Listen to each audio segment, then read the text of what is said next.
नमस्कार दोस्तों, स्वागत है सभी का। एक बार सभी का पुनः है अभिनंदन है। दोस्तों, आज के इस सेशन के अंतर्गत अपन बात करेंगे हिंदी के सामान्य व्याकरण के अंतर्गत वर्ण विचार की बात करेंगे। चलिए, तो आज की हेडिंग लगा लीजिएगा, वर्ण विचार। और वर्ण विचार के संबंध में अपन बात करते हैं। तो आज की हेडिंग है आपकी, वो है वर्ण विचार। बहुत अच्छी प्रकार से इसे पढ़िएगा, बढ़िया से समझ में आएगा। ध्यान रखना, जहाँ पर भी आपके डाउट रहे वहाँ पर आप निसंकोच पूछ सकते हैं। देखिएगा, आपका टॉपिक, आपका प्रकरण है वर्ण विचार। और वर्ण विचार का टॉपिक आप जब पढ़ते हैं तो इससे पहले एक बात का ध्यान रखना, यहाँ से 6 प्रकार के आपसे प्रश्न पूछे जा सकते हैं और 6 प्रकार के प्रश्न बन सकते हैं। पहला प्रश्न आपके पास बन सकता है कि भाषा की सबसे छोटी इकाई, भाषा की सबसे छोटी इकाई, भाषा की सबसे छोटी इकाई। देखिएगा, यदि भाषा की सबसे छोटी इकाई यदि आपसे पूछा जाता है तो आपको क्या करना है। भाषा की सबसे छोटी इकाई के लिए आपको 2 विकल्प मिल सकते हैं। एक तो आपको विकल्प मिल सकता है, वो मिल सकता है स्वनिम, और एक आपको विकल्प मिल सकता है, वो मिल सकता है वर्ण। देखिएगा, दोनों को किस तरह से आप काम में लेंगे और किस तरह से विकल्प का आप चुनाव करेंगे। एक तो आपके पास है, वो है स्वनिम।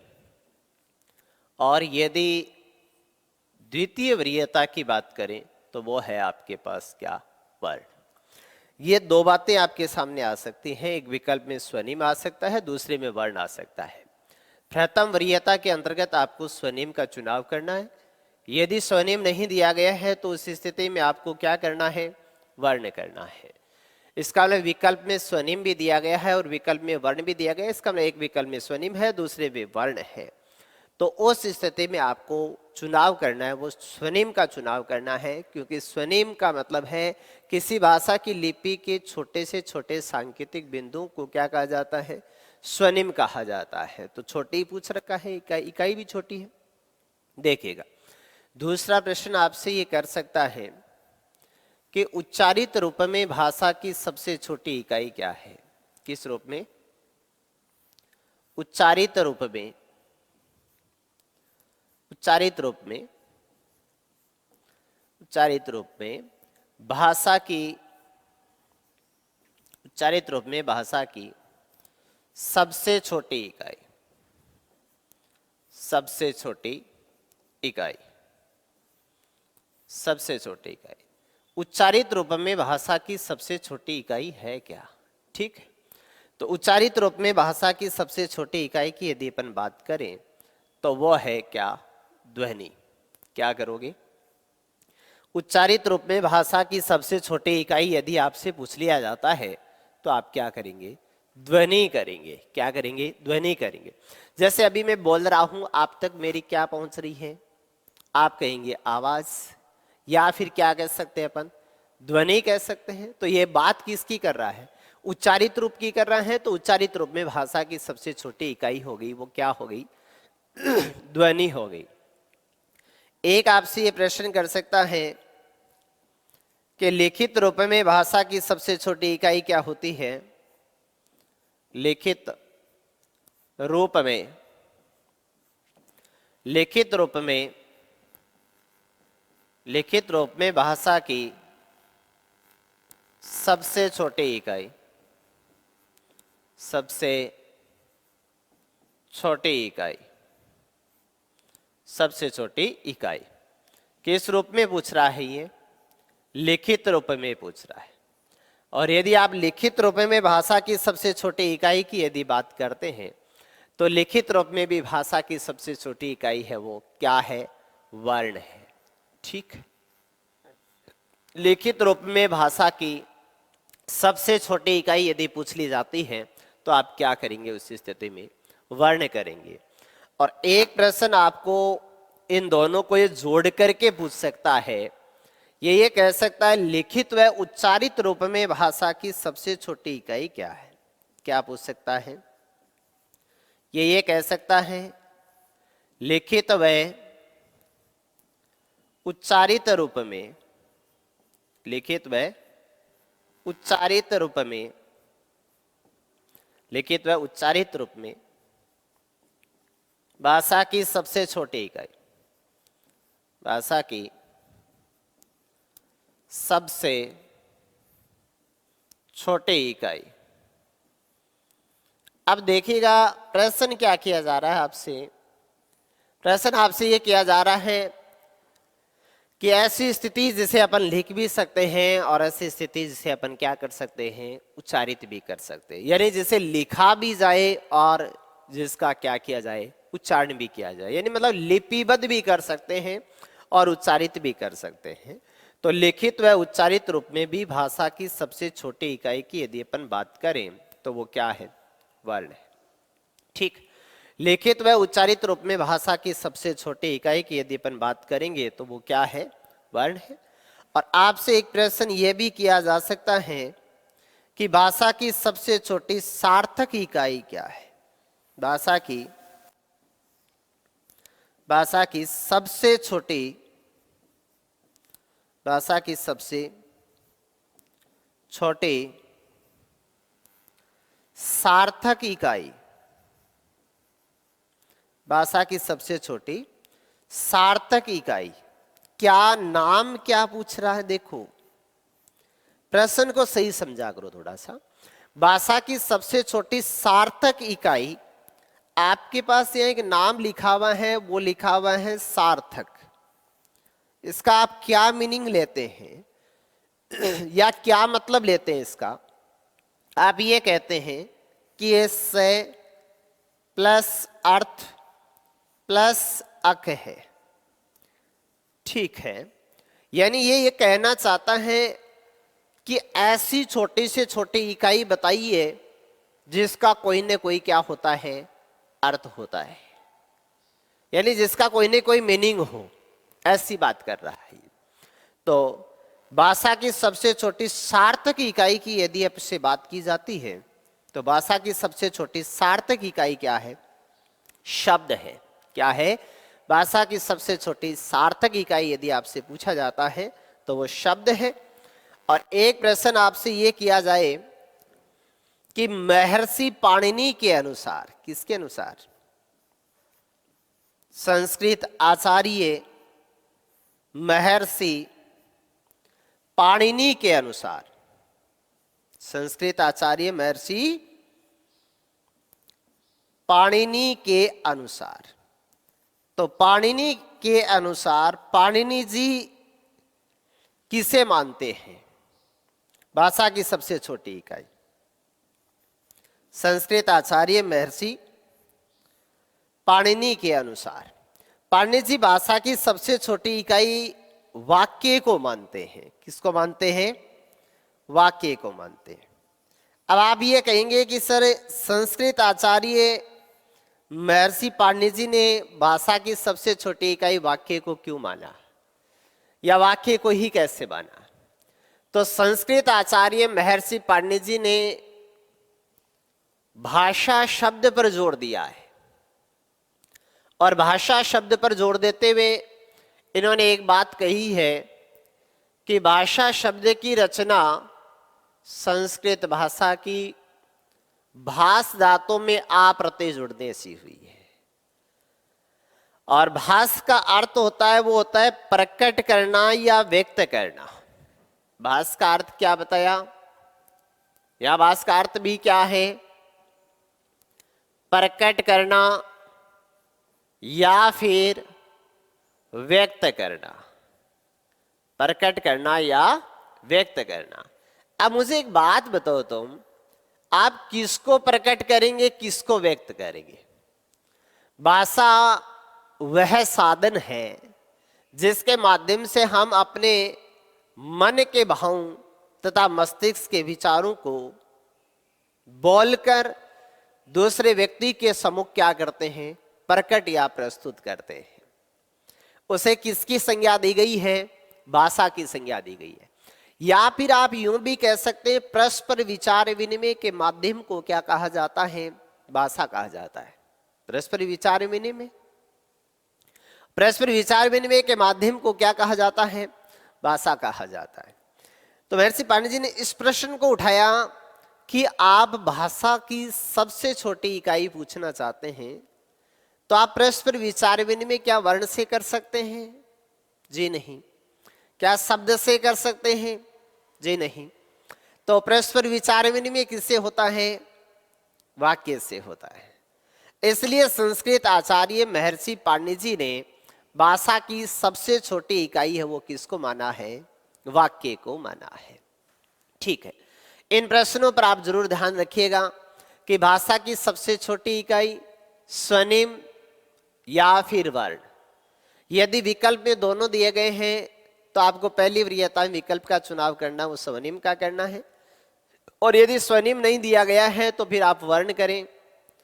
दूसरा प्रश्न आपके पास है कि उच्चारित रूप में भाषा की सबसे छोटी इकाई क्या है? तो उच्चारित रूप में भाषा की सबसे छोटी इकाई क्या है?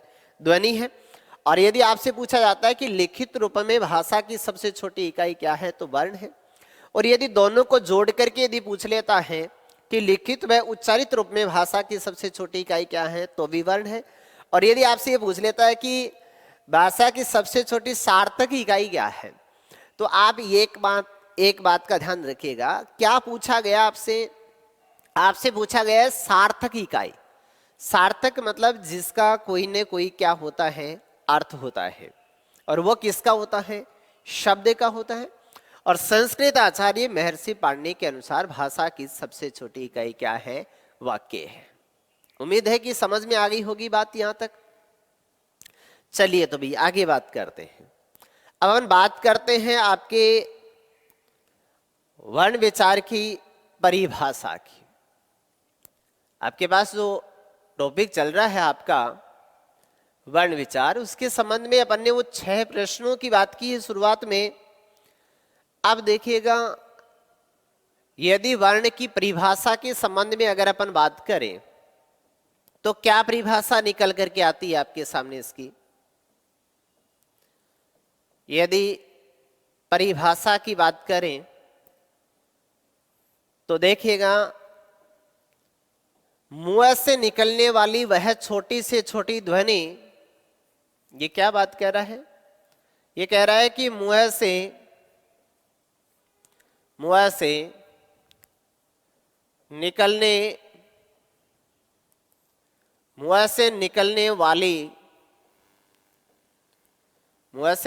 वाली वह छोटी से छोटी, मुंह से निकलने वाली वह छोटी से छोटी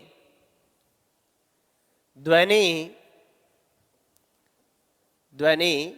जिसके आगे और अधिक टुकड़े नहीं किए जा सकते, जिसके आगे और अधिक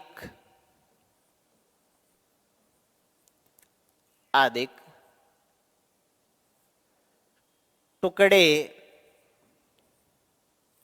है, इसे ध्यान रखना, आगे और अधिक टुकड़े नहीं किए जा सकते,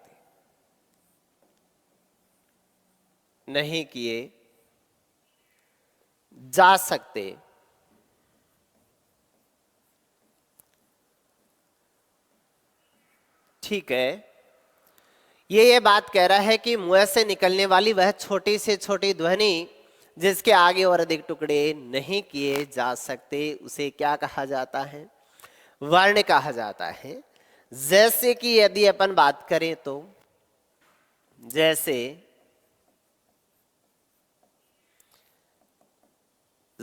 अपन ये लिखते हैं कि जैसे अपने लिख दिया ए आ कै हलंत जय हलंत ने इत्यादि। अब आपके दिमाग में एक बात आ रही होगी या आप यहां पर एक बात सोच रहे होंगे कि सर आग का तो टुकड़ा होता है, ए प्लस ए बराबर क्या होता है? आ होता है।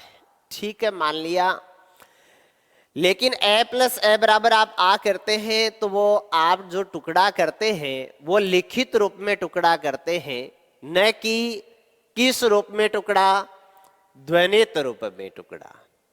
देखिए क्या पूछ रहा है, देखो कह क्या आ रहा है, मुंह से निकलने वाली वह छोटी से छोटी ध्वनि जिसके आगे और अधिक टुकड़े नहीं किए जा सकते। तो क्या मुझे एक बात बताइएगा आप कि आ की ध्वनि का टुकड़ा हो रहा है क्या? तो आप कहेंगे नहीं सर, आ की ध्वनि का टुकड़ा तो नहीं होता। तो सभी स्वर तथा सभी व्यंजन किसकी श्रेणी में आते हैं? वर्णों की श्रेणी में ही आते हैं। सभी व्यंजन तथा सभी स्वर किसकी श्रेणी में आएंगे? वर्णों की श्रेणी में आएंगे। अब देखो यहां एक बात आप दर्शा सकते हैं कि आप वर्ण विचार के अंतर्गत क्या क्या बातें पढ़ेंगे। नॉट हिंदी वर्णमाला में, नॉट हिंदी वर्णमाला, नॉट हिंदी वर्णमाला में, हिंदी वर्णमाला में 11 स्वर और 33 व्यंजन, 11 स्वर 33 व्यंजन, कुल मिलाकर वर्णों की संख्या की यदि बात करें तो वर्णों की संख्या है आपके पास कितनी? 44। कितनी है? 44। अब आपसे एक प्रश्न किया जाता है कि देवनागरी लिपि के अनुसार, किसके अनुसार? देवनागरी लिपि के अनुसार, ये भी आप बता दीजिए। देवनागरी, देवनागरी लिपि के अनुसार, देवनागरी लिपि के अनुसार देखिएगा, देवनागरी लिपि के अनुसार यदि बात करोगे तो आपके पास 11 स्वर, 2 अयोगवा है ध्वनियां,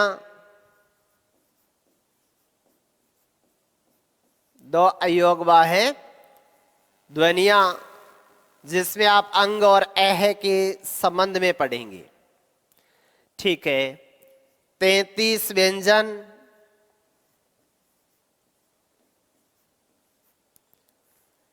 4 संयुक्ताक्षर, सभी की बात करूंगा मैं, आगे ध्यान रखना। 4 संयुक्ताक्षर और 2 उत्क्षिप्त, 2 उत्क्षिप्त या फिर ताड़नजात, अड़े और ढे जो फारसी भाषा से ग्रहित होते हैं। तो यदि इनकी संख्या की बात करोगे तो यह संख्या कितनी हो जाएगी? 52 हो जाएगी। तो 2 बातों का ध्यान रखना है। एक तो ये बात कह रहा है किसकी? हिंदी वर्णमाला में वर्णों की संख्या की यदि बात करोगे तो वो है कितनी? 44। और एक बात यदि आपसे ये कर लेता है कि देवनागरी लिपि के अनुसार, किसके अनुसार? देवनागरी लिपि के अनुसार। तो देवनागरी लिपि के अनुसार वर्णों की संख्या कितनी बताओगे? 52 बताओगे। अब आप एक प्रश्न उठा सकते हैं यहाँ कि सर हमारे सामने एक प्रश्न है कि हिंदी वर्णमाला में वर्णों की संख्या कितनी होती है? एक विकल्प में लिखा हुआ है 44 और दूसरे विकल्प में लिखा हुआ है 52। कितना किया जाए?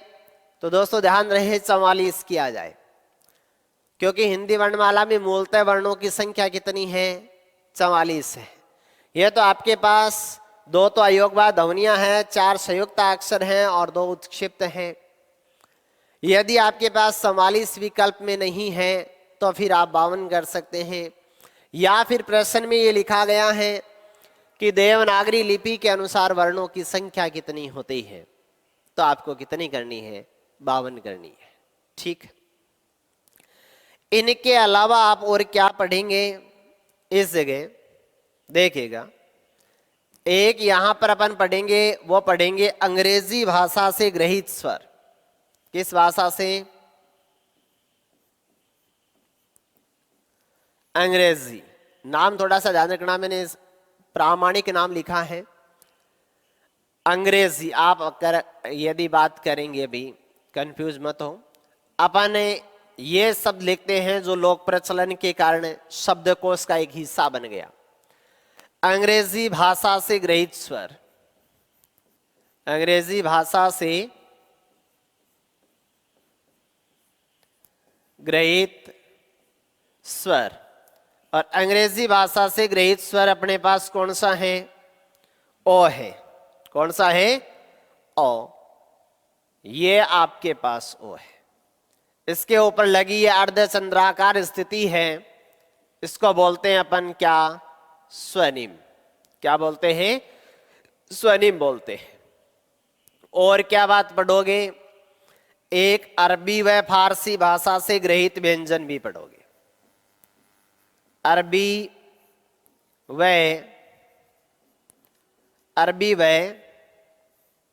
फारसी भाषा से ग्रहित, अरबी व फारसी भाषा से ग्रहित व्यंजन आपके पास 5 हैं। ये भी ध्यान रखिएगा।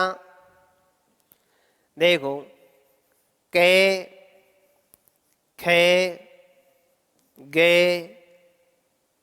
जय और फे। जय है और क्या है? फे है। इनके नीचे बिंदु लगी रहती है। लगी रहती है क्या? आपने देखा होगा कभी ऐसे, इनके नीचे एक डॉट सी लगी रहती है। इस बिंदु को कहा जाता है नुक्ता। क्या कहा जाता है? इस बिंदु को कहा जाता है नुक्ता। याद रह जाएगा, नुक्ता कहा जाता है। यह अरबी तथा फारसी भाषा से क्या है? ग्रहित व्यंजन है।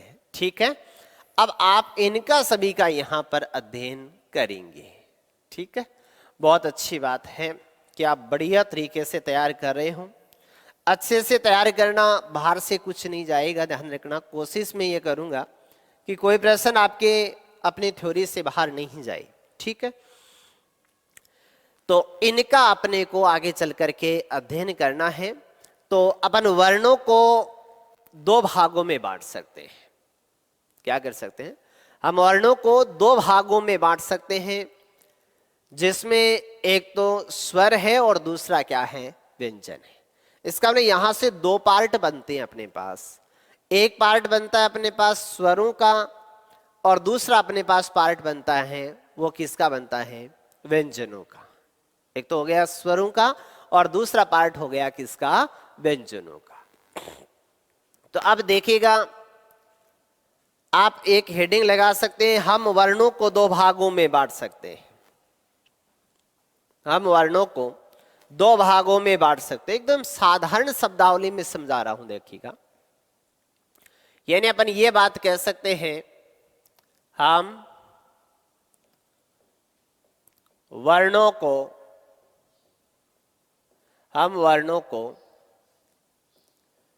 2 भागों में बांट सकते हैं। हम वर्णों को 2 भागों में बांट सकते हैं। हम वर्णों को 2 भागों में बांट सकते हैं। हम वर्णों को 2 भागों में बांट सकते हैं। और वो 2 भाग कौन से बनेंगे आपके? देखो, एक तो आपके पास हो गया स्वर और दूसरा हो गया आपके पास क्या? व्यंजन। एक तो क्या हो गया? स्वर हो गया और दूसरा क्या हो गया? व्यंजन हो गया। इसका नंबर 1 पर यदि बात करेंगे तो वो है आपके पास स्वर, और नंबर 2 पर यदि बात करेंगे तो वो है व्यंजन। इसका मतलब है ये आपके पास 2 टॉपिक है, एक तो स्वर है और दूसरा क्या है? व्यंजन है। स्वतंत्र रूप से पढ़ो दोनों को। स्वर पढ़ रहे हो इसका मतलब स्वरों पर ध्यान, व्यंजन पढ़ रहे हो इसका मतलब व्यंजनों पर ध्यान। दो स्वतंत्र टॉपिक बना लो इस जगह से। वर्ण विचार के दो स्वतंत्र टॉपिक, जिसमें एक तो स्वरों का ज्ञान और एक इसका ज्ञान व्यंजनों का ज्ञान। ठीक है, मैं पहला टॉपिक लेकर के चल रहा हूं यहां से, और वो टॉपिक है मेरे पास, वो है स्वर। क्या है? पहला आपके पास टॉपिक है वो है स्वर। देखिएगा, यदि आपसे ये कहा जाए कि स्वर का शाब्दिक अर्थ क्या होता है, स्वर का शाब्दिक अर्थ मतलब एक शब्द के रूप में इसका क्या अर्थ है। स्वर का शाब्दिक अर्थ यदि अपन बात करें तो स्वर का शाब्दिक अर्थ है स्वर्ग, आकाश, आकाश या फिर परलोक। स्वर्ग, आकाश या फिर क्या है? परलोक है। शाब्दिक अर्थ की यदि आपसे बात कर ली जाती है तो ठीक है। अब स्वर एक पारिभाषिक शब्द है, अतः आप इसकी परिभाषा दे सकते हैं। देखिएगा, यदि परिभाषा की बात करते हो तो परिभाषा आप दोगे कि वे ध्वनियां जिन्हें उच्चारित करने के लिए, वे ध्वनियां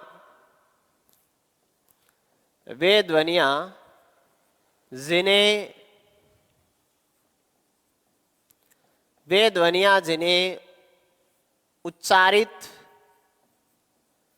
करने के लिए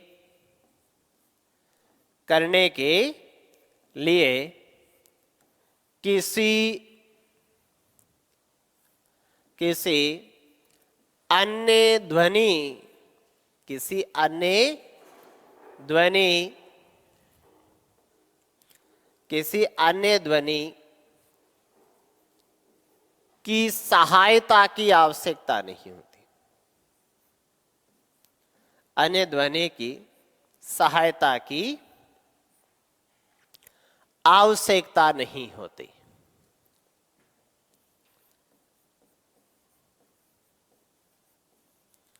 आवश्यकता नहीं होती, नहीं होती। एक बात आप ये भी कह सकते हैं कि क्या सर अपन एक बात ये कह सकते हैं कि स्वतंत्र ध्वनियां ही ईश्वर है? स्वतंत्र ध्वनियां ही क्या है? स्वर है। जी, कह सकते हैं स्वतंत्र ध्वनियां ही स्वर है, अर्थात ऐसी ध्वनियां जिन्हें उच्चारित करने के लिए किसी अन्य ध्वनि की सहायता की आवश्यकता नहीं होती है, उन्हें क्या कहा जाता है? स्वर कहा जाता है। अब देखो, अपन बात करते हैं 11 स्वरों की। देखो, जैसे सबसे पहले तो हम लिखेंगे 11 स्वर। आपके पास 11 स्वरों में ए, आ, ई ह्रस्व,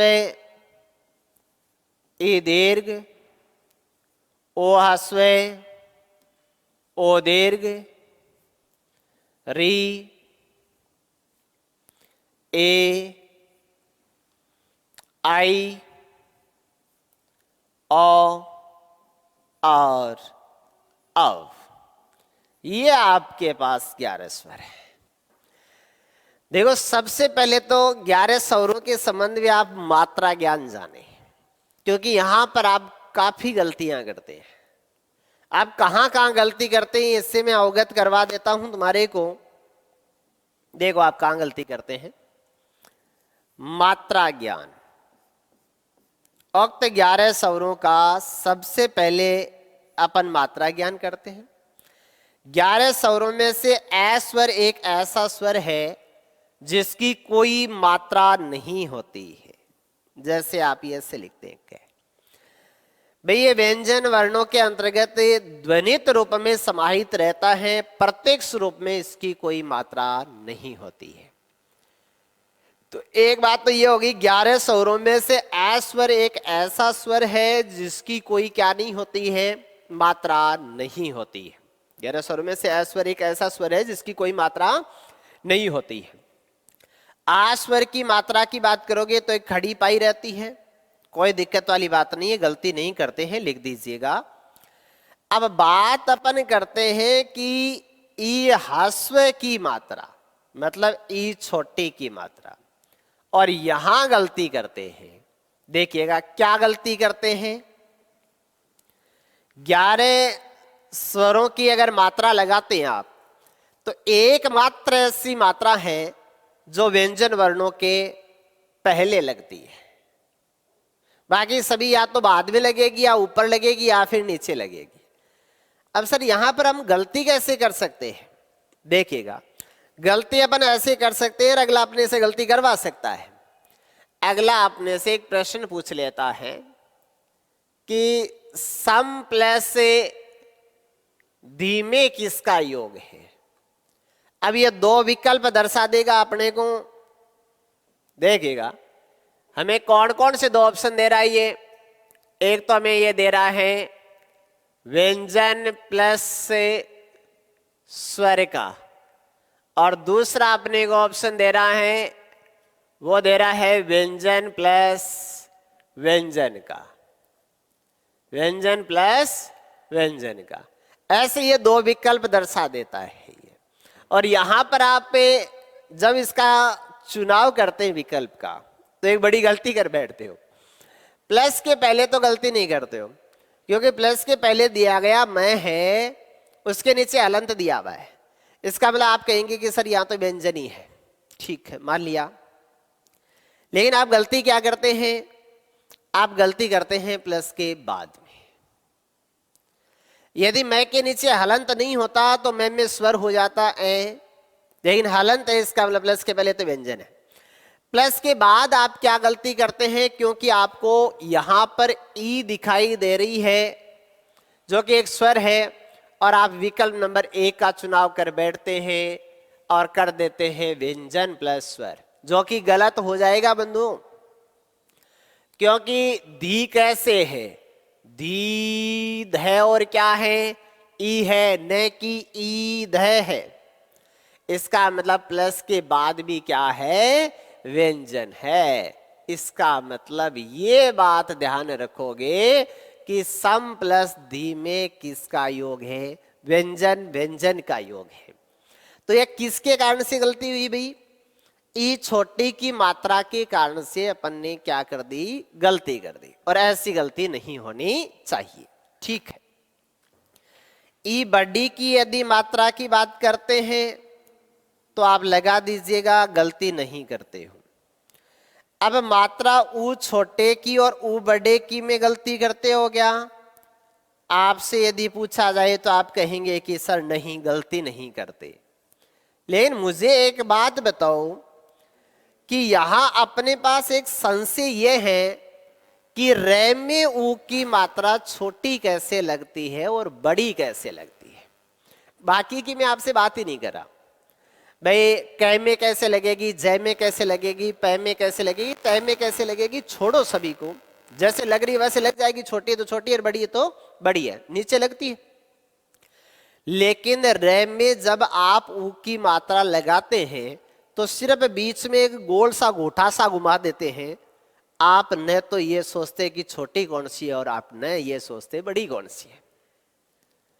आपसे ये लिखवाया जाए कि रूप लिखे आप, तो आप तो बीच में रह के बीच में गोल सा गोठा सा घुमा देते हैं, पता ही नहीं रखते कि छोटी कौन सी है बड़ी कौन सी। तो यहां से एक निर्णायक प्रश्न बन गया आपके लिए कि रे में ऊ की मात्रा छोटी कैसे लगेगी, बड़ी कैसे लगेगी, और लगेगी बीच में। यहां से ऊ की मात्रा छोटी ऐसे है, मतलब जो सीधी रेखा है आपके पास, इससे सीधी ऊपर जाकर के नीचे आ जाएगी, और इसमें लगेगी गांठ अर्थात गुंडी।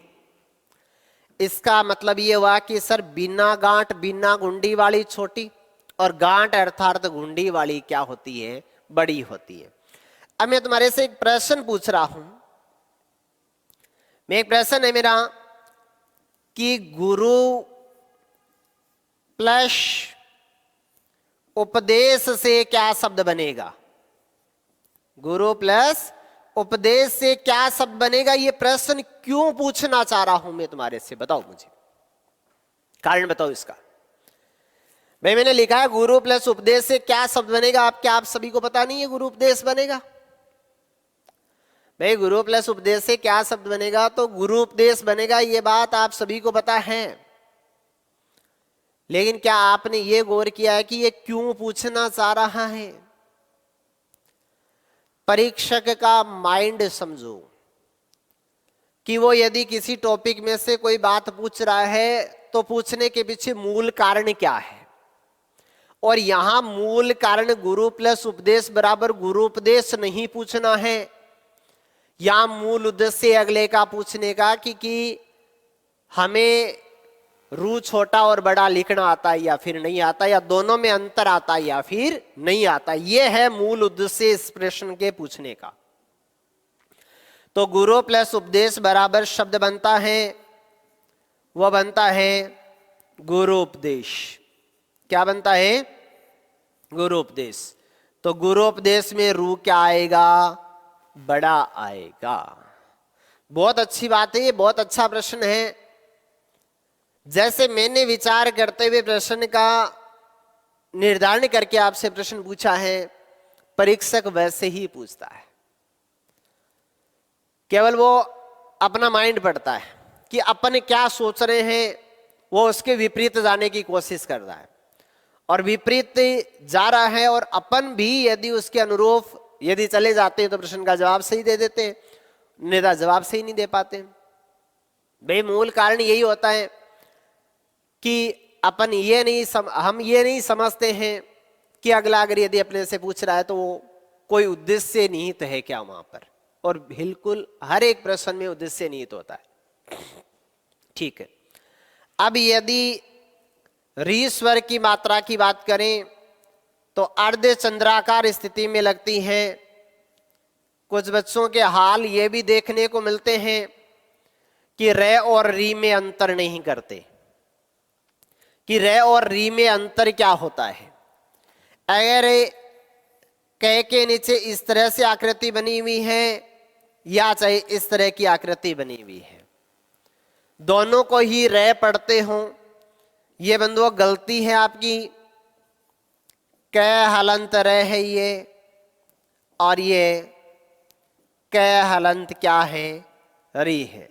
इसका मतलब इस तरह से सीधी रेखा है तो वो रे है, और यदि अर्ध चंद्राकार स्थिति में है तो इसका मतलब वो क्या है, री है।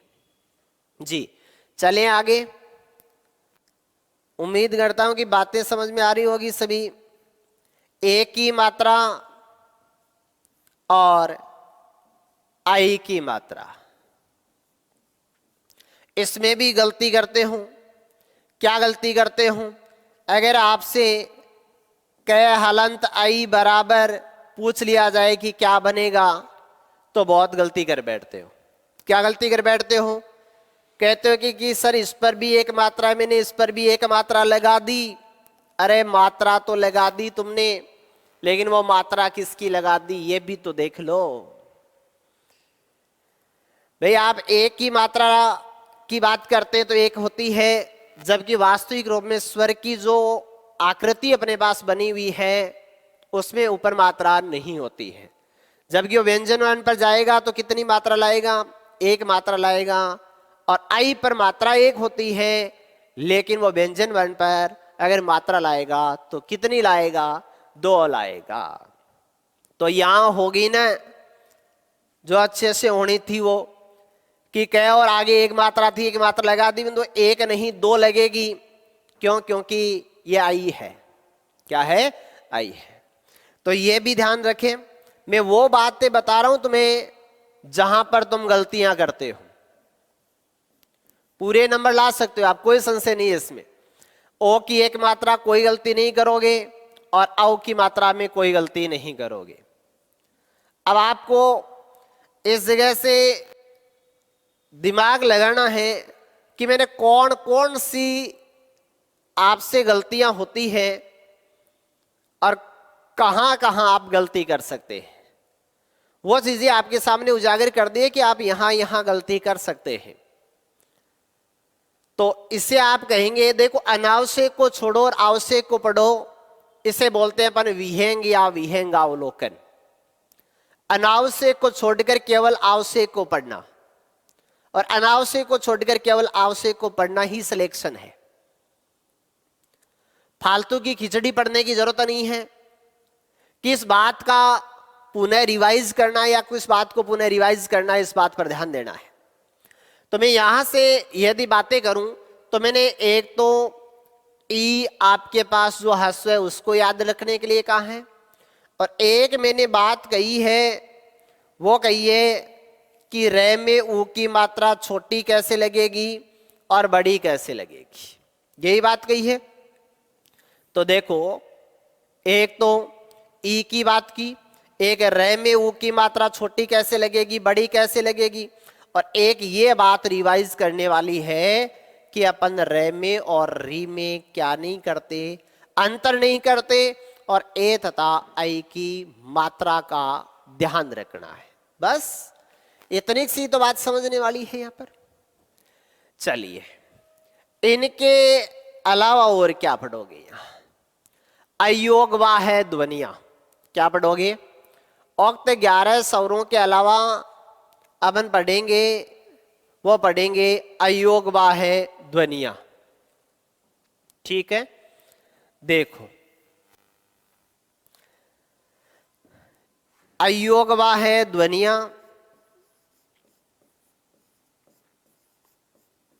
अयोगवा है ध्वनिया।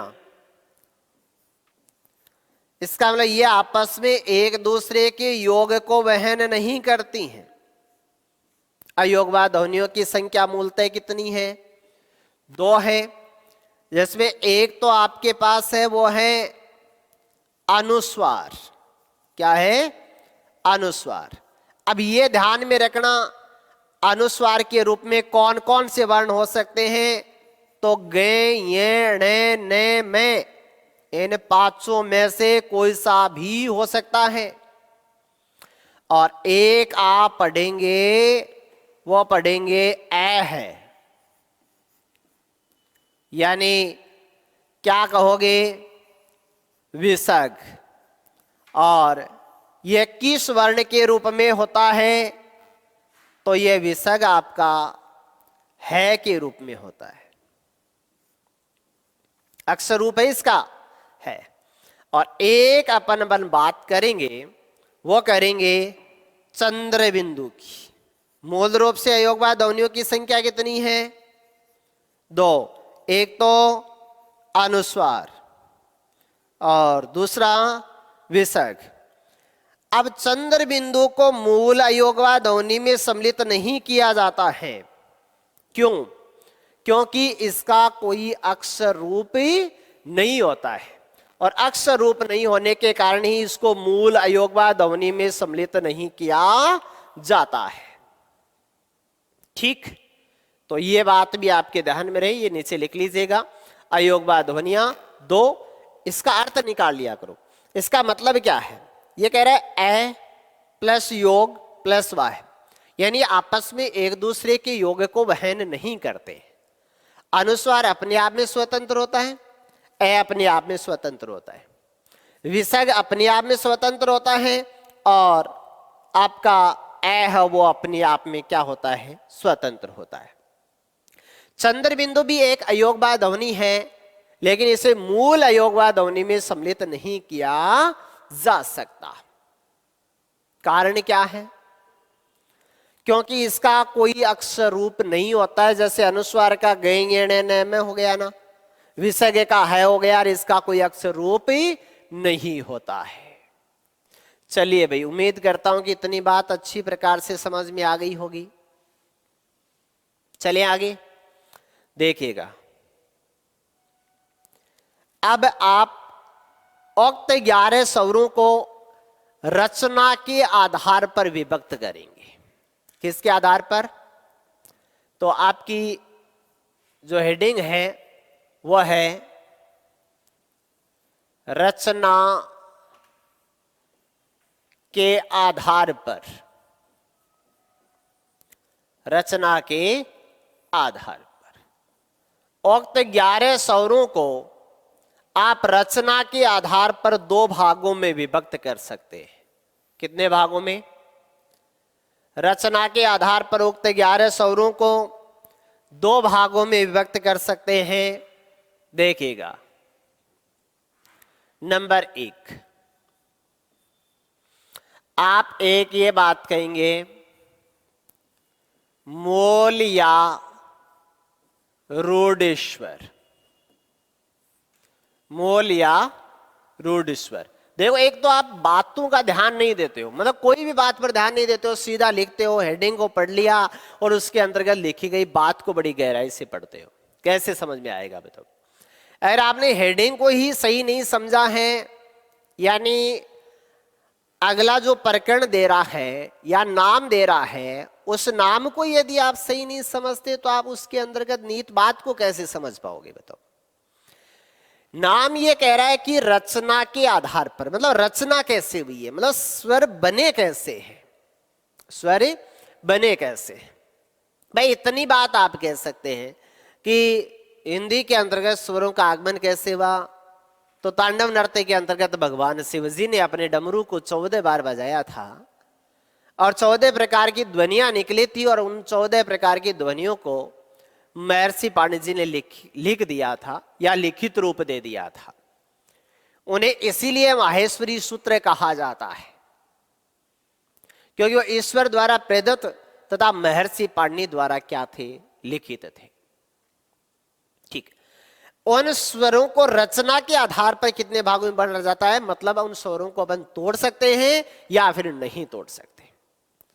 या तो किसी अन्य स्वर के सहयोग से या 2 स्वरों के सहयोग से मिलकर बना है या फिर नहीं बना है। नहीं बना है इसका मतलब वो मूल या रूढ़ स्वर है, और बना है इसका मतलब वो यौगिक स्वर है। भाई नहीं बना है इसका मतलब तो अपनी मूलावस्था में है, जो किसी भी अन्य स्वर के सहयोग से निर्मित नहीं हुआ है, और एक नाम देंगे अपन, वो देंगे यौगिक स्वर, तो वो किसी न किसी के योग से जरूर निर्मित हुआ है। ठीक है, देखते हैं क्या किस किस से निर्मित हुआ। नंबर 1 पर अपन ने एक बात लिखी है, वो लिखी है क्या बंधु? मूल या रूढ़ स्वर। ऐसे स्वर जिनकी रचना करने के लिए आपको किन्हीं भी अन्य स्वरों की सहायता की आवश्यकता नहीं होती है। देखो, मैं यहां लिख रहा हूं ए, ई, ओ और री, ये 4 स्वर लिखे हैं अपन ने। क्या ए को आपने कभी बनाया है? क्या ऐसे हुआ कि ए प्लस ए बराबर ए हो गया? नहीं सर, ए प्लस ए बराबर तो आ होता है। बताओ बनाया क्या? नहीं बनाया।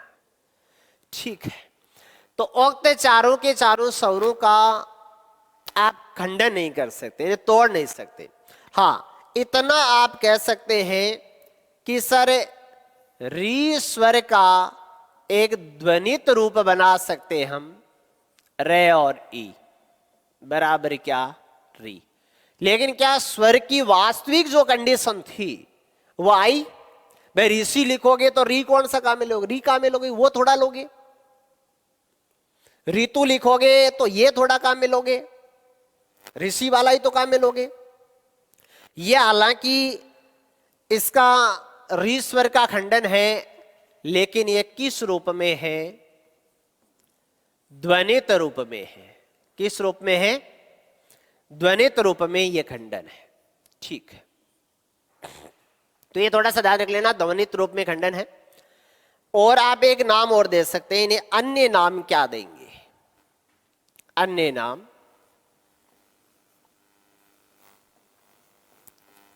अन्य नामों से आप क्या क्या जान सकते हैं? तो इन्हें आप कह सकते हैं ह्रस्व या फिर लघु स्वर। क्या कह सकते हैं? ह्रस्व, या फिर आप इन्हें क्या कह सकते हैं, लघु स्वर कह सकते हैं। क्या कह सकते हैं, ह्रस्व या फिर क्या कह सकते हैं, लघु स्वर कह सकते हैं। तो यहां से ये प्रश्न आपके पास बन रहे हैं कि निम्न में से किस विकल्प में मूल या रूढ़ स्वर है, किस में नहीं है, किस में ह्रस्व स्वर है, किस में आपके पास क्या है, लघु स्वर है। ठीक है, अब देखिएगा दूसरा मैं नाम लिख रहा हूं, वो लिख रहा हूं यौगिक स्वर। ये नाम से ही पता चल रहा है। आपका मूल या रूढ़ शब्द टूटता है क्या? क्या ऐसे कर सकते हो क्या, मूल प्लस लय बराबर मूल? क्या ऐसे कह सकते हो क्या, रू प्लस डय बराबर रूढ़? तो मुझे एक बात बताओ, जो खुद नहीं टूट सकता वो दूसरे को तोड़ सकता है क्या? नहीं, क्योंकि उसे तो खुद को ही टूटना नहीं आता, वो दूसरे को क्या तोड़ेगा। दूसरा आपके पास वर्गीकरण है, वो है यौगिक स्वर। क्या है, यौगिक स्वर। यानी इसका मतलब ये हुआ कि आपको यहां वे स्वर निकालने हैं जो किसी न किसी के योग से बने। यानी इसका मतलब हुआ कि किन्हीं न किन्हीं अन्य स्वरों के योग से ये क्या है, निर्मित है। और यौगिक स्वरों की संख्या की यदि बात करोगे तो यौगिक स्वरों की संख्या कितनी है, 7 है। 7 4 कितने हो गए भाई, 11 हो गए कि नहीं हो गए। अब देखो, एक तो आपके पास आ है, एक दीर्घ ई है, और एक आपके पास दीर्घ उ है। ठीक है, ये 3 स्वर है आपके पास। अब देखिएगा इनका निर्माण कैसे करते हो। आपको एक बात को तो पता है कि ए प्लस ए बराबर क्या होता है, आ होता है। लेकिन इसको थोड़ा सा बढ़ाने की कोशिश करो कि ए प्लस ए बराबर ही आ नहीं, ए या आ प्लस ए या आ बराबर क्या होगा, आ होगा। ए या आ प्लस ए या आ बराबर आ होगा। अब आप यूं भी कह सकते हैं कि सर ए प्लस ए बराबर आ होता है, ए प्लस आ बराबर आ होता है, आ प्लस ए बराबर आ होता है, आ प्लस आ बराबर क्या होता है, आ होता है। इसका मतलब कितनी श्रेणियां बन गई भाई, 4 श्रेणियां बन गई। कितनी श्रेणियां बन गई, 4 श्रेणियां बन गई। अब आप यहां ये कह सकते हैं ई छोटी ई मोटी प्लस ई छोटी ई मोटी। क्या ये कह सकते हैं क्या, छोटी छोटी मोटी, छोटी मोटी मोटी, मोटी छोटी मोटी और मोटी मोटी मोटी? कह सकते हो, नहीं कह सकते? ठीक है, चलिएगा। ऐसे ही आप ये कह सकते हैं उ ह्रस्व ओ दीर्घ प्लस उ ह्रस्व या फिर क्या, ओ दीर्घ। अब तो मुझे एक बात बताओ रे, क्या बात बताओगे? मैं ये पूछ रहा हूं तुम्हारे से कि क्या जैसा प्लस के पहले वैसा प्लस के बाद में है, क्या है या नहीं है? अरे है क्या नहीं है? प्लस के पहले ए या आ है, प्लस के बाद में भी ए या आ है। प्लस के पहले ई है, प्लस के बाद भी ई है, ओ है और ओ है। जैसा प्लस के पहले है वैसा का वैसा प्लस के बाद में है।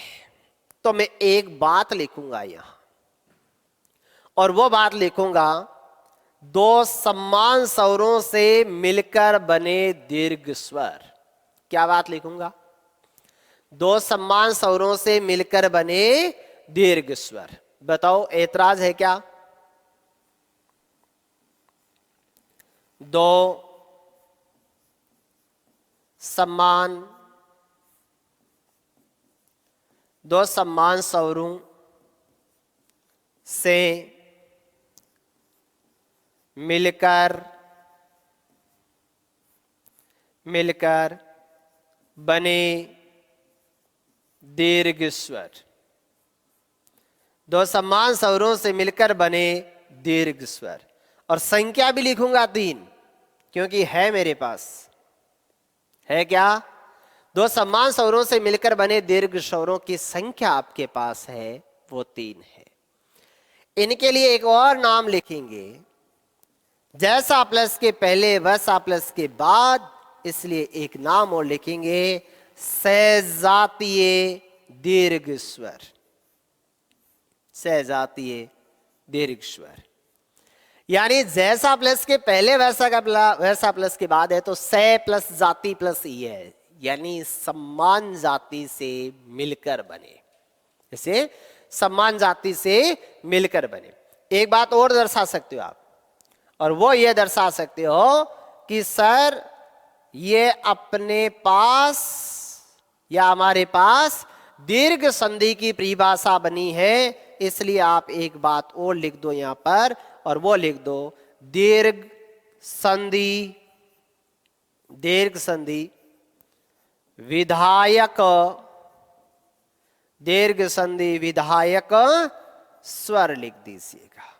ठीक है, यहां मैं एक बात और लिखूंगा कि आपने एक बात लिखी, हमने बात लिखी ना ऊपर, एक ह्रस्व या लघु स्वर, तो क्या हम इन्हें सातों के सातों स्वरों को, ह्रस्व का विलोम क्या होता है, दीर्घ होता है, और लघु का विलोम क्या होता है, गुरु होता है, तो दीर्घ या फिर गुरु स्वर कह सकते हैं या फिर नहीं कह सकते, दीर्घ या फिर गुरु स्वर कह सकते हैं कि नहीं कह सकते, कह सकते हैं। चलिए, तो ये बात भी याद रख लीजिएगा, दीर्घ या फिर क्या बन जाएंगे, गुरु स्वर बन जाएंगे।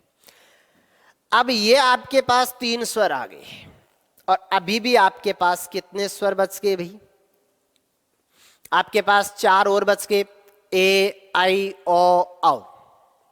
ठीक है, अब देखो ए आई ओ औ का निर्माण कैसे करोगे, आगे वाली स्लाइड में ले सकता हूं ना मैं इसको, चलो यहां ही लिख देता हूं आपकी सुविधा के लिए।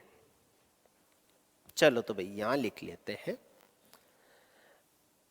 आपको स्वर जब लिखने हैं यहां पर आगे वाले, तो वो इस तरह से लिखने हैं, एक मात्रा वाला पहले ए और ओ, 2 मात्रा वाला बाद में आई और क्या औ। जी लिख सकते हो कि नहीं लिख सकते। अब इनका निर्माण करते समय एक बात का ध्यान रहे कि प्लस के पहले सब में ए या आ आएगा। क्या आएगा, प्लस के पहले सब में ए या फिर आ आएगा। तो ये लिख दिया जी, प्लस के पहले सब में आएगा ए या आ। अब मुझे एक बात बताओ, क्या मैं ए या आ के सामने ए या आ लिख सकता हूं क्या? तो आपका प्रश्न होगा जी सर नहीं। अगर लिख दिया जाए तो क्या बन जाएगा, आ बन जाएगा। अब अगर 11 स्वरों के जोड़े बनाए अपन, तो कितने जोड़े बनेंगे भाई, 5। ए आ, ई ई, ओ ए आई, ओ आओ। री का जोड़ा नहीं बनेगा। क्यों नहीं बनेगा? क्योंकि री का जो युग्म है, जोड़ा है, यानी उसकी जो पत्नी है वो संस्कृत में रह गई। किसमें रह गई? संस्कृत में रह गई। यानी उसकी पत्नी मोटी है और वो कहां रह गई? संस्कृत में रह गई। इसका मतलब उसका जोड़ा नहीं बनता। और जिसका जोड़ा नहीं बनता, क्या वो नव निर्माण कर सकता है? जी नहीं, नहीं कर सकता। तो छोड़ दो भाई। अब आप कर्म से काम ले लें।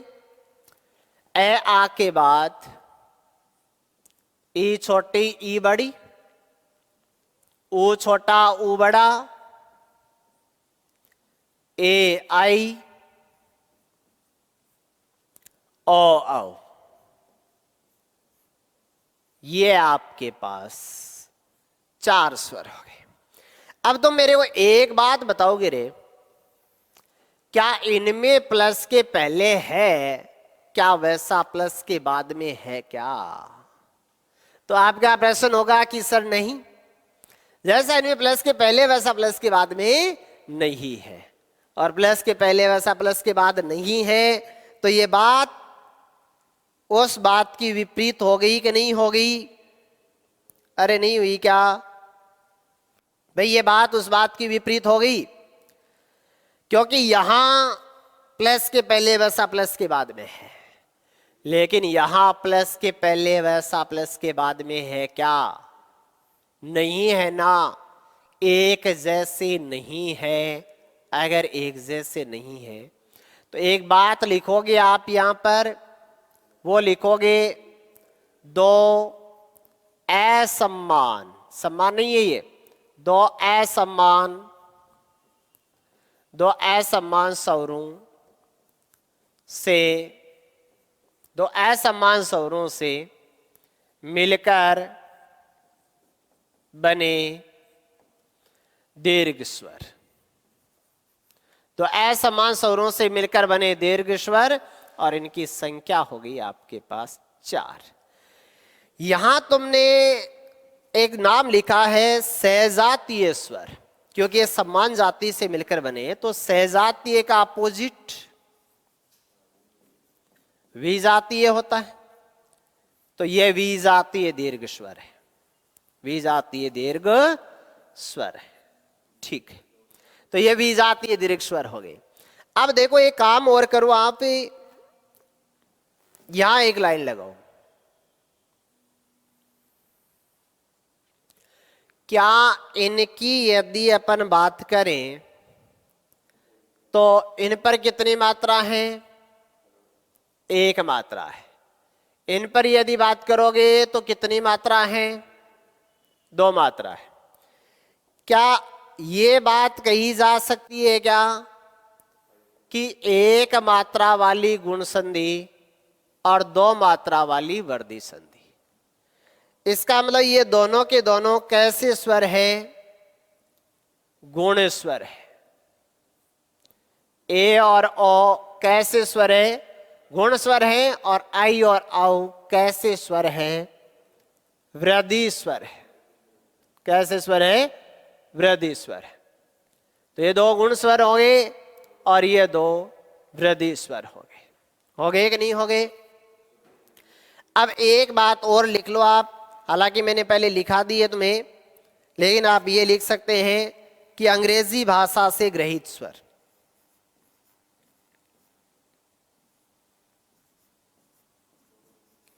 अंग्रेजी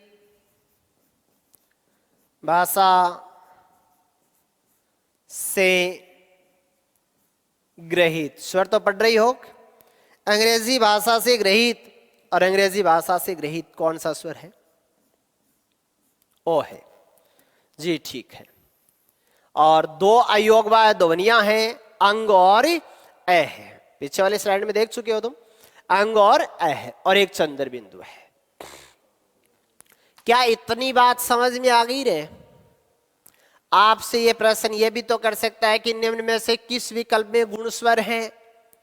तो ए और ओ एक मात्रा वाले। निम्न में से किस विकल्प में वृद्धि स्वर हैं? तो कितनी मात्रा वाले? 2 मात्रा वाले। आई और क्या? अब कर सकते हो। चलिए आगे देखिएगा। आगे की आपकी हेडिंग है, वो है स्वरों का उच्चारण स्थान। हेडिंग लगा लो, स्वरों का उच्चारण स्थान। स्वरों का उच्चारण स्थान। देखो बड़े शानदार तरीके से पढ़ेंगे इनको। देखो क्लास में याद हो जानी चाहिए, ऐसी कौन सी बात है जो याद नहीं हो? स्वरों का उच्चारण स्थान, और आपके पास स्वर 11 है। ये मैं लिखना चाहूंगा एक बार। ए आ, ऑब्लिक लगा रहा हूं। ई हास्व या दीर्घ, ओ हास्व या फिर उ दीर्घ, और री क्या भी ए आई, ए आई, और क्या, ओ तथा आओ। हो गया। चलिए अब इनका उच्चारण स्थान तैयार करते हैं। देखिएगा,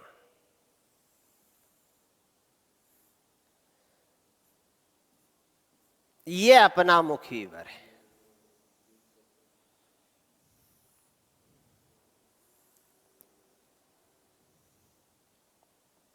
ये मुख्य विवर है, बना लीजिए, ऐसा कैसा आराम से याद रह जाएगा। नहीं बनाना आ रहा है तो मैं किस और हाथ चला रहा हूं ये देख लीजिएगा आप, है ना। ये अपना मुख्य विवर है। फेफड़ों से छुटी हुई प्राणवायु को यदि मुख्य विवर से सीधा बाहर निकाल दिया जाए तो किसी भी प्रकार की कोई ध्वनि उत्पन्न नहीं होती है। इसका मतलब फेफड़ों से छुटी हुई प्राणवायु मुख्य विवर के किसी न किसी वागेंद्र को क्या करती है, स्पर्श करती है, और इसके बाद क्या उत्पन्न होती है, ध्वनि उत्पन्न होती है। अब देखते हैं कि कौन कौन से ऐसे स्थान हैं जहां प्राणवायु टकराने के बाद ध्वनि उत्पन्न होती है। देखिएगा, ये जो मैंने आकृति बनाई है इसके, ये है कंठ, और यहां से उच्चारित ध्वनि का नाम होता है कंठे। क्या होता है, कंठे। कागली जानते हो क्या तुम, जिसे हिंदी में अपन कहते हैं काकल, काकल्ले, अली जीवा या स्वर यंत्र। क्या कहते हैं, काकल, काकल्ले, अली जीवा या स्वर यंत्र। ये देखिएगा, इस काकल, काकल्ले, अली जीवा के साथ वाला इतना इतना जो भाग है ये कोमल भाग है, और इस कोमल भाग को किसके नाम से जाना जाता है, तालु के नाम से जाना जाता है, यानी तालु बोलते हैं अपन इसको। अब देखो, इस कोमल भाग के बाद यहां अर्धचंद्राकार सी स्थितियां आ जाती है। उबड़ खाबड़ सा स्थान है ना। इन अर्धचंद्राकार सी स्थितियों को अपन किसके नाम से जानते हैं, मूर्धा के नाम से जानते हैं। और इसके बाद यदि अपन बात करें तो ये क्या आ गए, दंत आ गए। क्या आ गए, दंत आ गए। तो ये हो गए भाई दंत। और यदि इनकी बात करें तो ये बड़कुल्या वजू है ना, मतलब ये क्या है, औष्ठ। क्या आ गए, औष्ठ आ गए। और ये क्या है, नाक अर्थात नासिका। क्या है, नाक अर्थात क्या है, नासिका है। ये उच्चारण स्थान है। कंठ है, तालु है, मूर्धा है, दंत है, औष्ठ है, और क्या है, नासिका है। अब आप इनका उच्चारण करो। देखो, जब आप उच्चारण करते हैं ए आ का, तो देखो ये हिस्सा काम में आ रहा है। मेरे वाला तो ये हिस्सा काम में आ रहा है, आप वाला आ रहा है कि नहीं आ रहा है। आप कहीं और जगह से थोड़ी निकालोगे ध्वनि, ध्वनि तो सभी की समान ही निकलेगी। तो ए आ का उच्चारण करते हैं तो कंठ के प्राणवायु स्पर्श होती है, ए आ। तो ए आ का उच्चारण स्थान क्या है, कंठ है। और साथ ही साथ में एक और लिख देता हूं ताकि आपकी समस्या ही दूर हो जाए। एक अयोगवा ध्वनि है तुम्हारे पास, ए है, तो ए का उच्चारण स्थान वैसे ही क्या होता है, कंठ होता है। और विसर्ग या है का उच्चारण स्थान भी कंठ होता है। ठीक है, अब आप मेरे साथ ऐसे बोल करके देखो। देखो, ए आ, ए आ, ई ई का जब उच्चारण करते हैं ना तो प्राणवायु सीधी ऊपर जाकर के टकराती है। और सीधी ऊपर जाकर के किसके टकराएगी भी, तालु के, यानी जो कोमल भाग है उसी के तो टकराएगी। तो ई का उच्चारण स्थान है वो क्या हो गया, तालु हो गया। उम्मीद है समझ में आई होगी बात। इसके बाद आगे वाले बोलो आप। जब आप ऊ का उच्चारण करते हैं और आपसे ये कह दिया जाए कि आपके ओष्ठ नहीं हिलने चाहिए, फिर आप इसका उच्चारण करो, कर लो, नहीं हिलाने पड़े, हो गया क्या? अच्छा, नहीं हो रहा है। इसका मतलब जब ऊ का उच्चारण करेंगे तो इसका मतलब ओष्ठों का आकार गोल होगा। इसका मतलब यदि अपन ये कह दें कि सर इसका मतलब तो ये हुआ कि यदि अपने नीचे का या ऊपर का ओष्ठ कट जाए तो ऊ तो गया, नहीं गया क्या? फिर जिंदगी भर क्या नहीं बोल पाएंगे? ऊ नहीं बोल पाएंगे, नहीं ऊ नहीं कर पाएंगे, है ना? ठीक है, तो इसका मतलब ये हुआ कि ऊ का उच्चारण करते समय अपने ओष्ठों का आकार गोल हो जाता है और ओष्ठों के आंतरिक भाग को प्राणवायु स्पर्श करती है और फिर मुख विवर से बाहर निकलती है। तो याद रहे, ओ का उच्चारण स्थान क्या है? ओष्ठ है। ठीक है, अब आगे चलते हैं। री का उच्चारण स्थान देखो, री का आप उच्चारण करो, ये आपकी जीवा है, जीव है ना? देखो कहां टकराएगी, ये ऊपर जाकर के यहां टकराएगी, यहां, ये जो आपके पास अर्धचंद्राकार सी स्थितियां है उसको क्या करेगी? टकराएगी। क्या करेगी? उसको टकराएगी। ठीक है, चलो, तो यहां टकराती है, इसका मतलब री का उच्चारण स्थान है वो हो गया मूर्धा। क्या हो गया रे? मूर्धा हो गया। आपको इतना याद हो गया कि ए आ का उच्चारण स्थान कंठ है, ई का तालु है, ऊ का ओष्ठ है और री का मूर्धा है। लेकिन ये यहां तक प्रश्न पूछने की संभावना कम ही बनती है, तो फिर ये आपसे क्या पूछ सकता है इससे कैसे? देखो, मैंने अभी कहा था तुम्हारे को कि एक साइकोलॉजी क्रिएट करता है अगला, कि वो यदि कहीं से प्रश्न पूछ रहा है तो उसके पीछे कारण क्या है। अगर ए आ का, ई का, ऊ का, री का आपसे उच्चारण पूछा जाता है तो सीधे सीधे उच्चारण स्थान है। ए आई ओ औ का उच्चारण स्थान परीक्षा में सबसे ज्यादा पूछा जाता है और पूछा जाने के पीछे कारण यह है कि इनका उच्चारण करते समय दो दो अवयवों को एक साथ काम में लिया जाता है। ठीक, चलिए तो मैं एक बात करता हूं तुम्हारे से कि मुझे यह बताना है तुम्हें कि मैं ए और आई का उच्चारण स्थान निकालूं, कैसे निकालें। देखो, इस आधार को काम में लेना है तुम्हें। जब भी आपसे ए आई का उच्चारण स्थान पूछा जाता है तो आप एक काम जरूर करेंगे, आप इस ए का खंडन करो, एक डिजिट ले आओ। क्या ए प्लस ई होता है क्या? आप कहोगे हां सर होता है। तो मुझे एक बात बताओ कि तुम्हें ए का उच्चारण स्थान पता है कि कंठ होता है और तुम्हें ई का उच्चारण स्थान भी पता है, क्या होता है? तालु होता है। इसका मतलब यदि इन दोनों को जोड़ दिया जाए तो अपने पास एक उच्चारण स्थान निकलता है और वो निकलता है कंठ तालु। क्या निकलता है? यदि आप इन दोनों को जोड़ोगे कंठ और तालु को तो निकलेगा कंठ तालु। अब कंठ तालु की भाववाचक संज्ञा बनाना चाहते हैं, उच्चारित ध्वनि का नाम देना चाहते हैं तो आप दे सकते हैं क्या? कंठ तालव्य।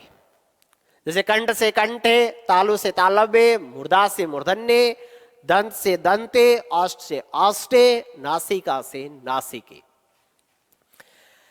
अब आप स्वतः कोशिश करेंगे, कुछ करके सीखने का प्रयत्न करोगे।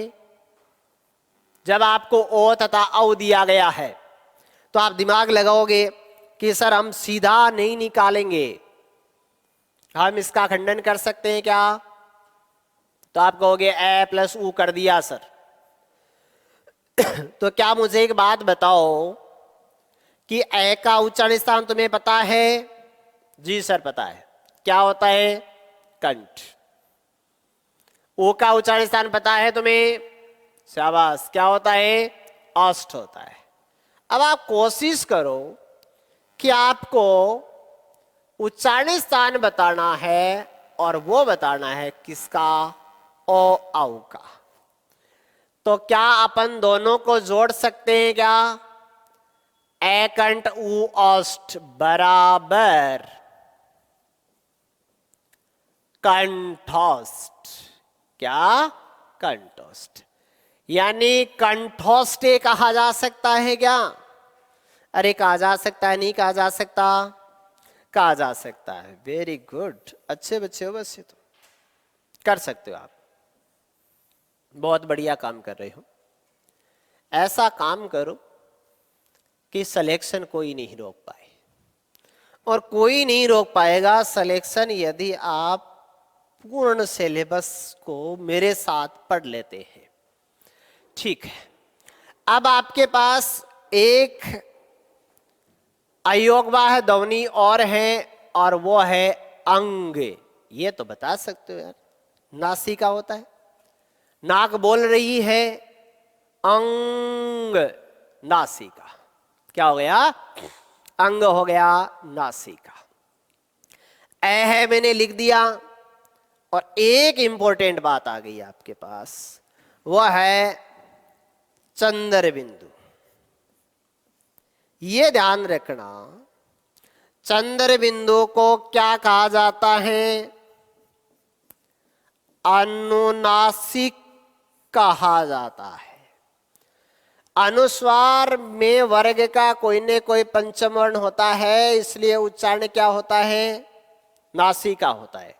और चंद्र बिंदु का कोई अक्षर रूप नहीं होता है, और इसके लिए स्पेशली उच्चारण स्थान क्या बनाया गया है? वह बनाया गया है, यह अनुनासिक ध्वनि है। अब आ जाओ, एक अंग्रेजी भाषा से ग्रहित स्वर है आपके पास, और वो है ओ। कौन सा है? ओ। अंग्रेजी भाषा से ग्रहित स्वर है। इसके संबंध में ये कहोगे, ये आ तथा ओ के, आ तथा ओ के बीच की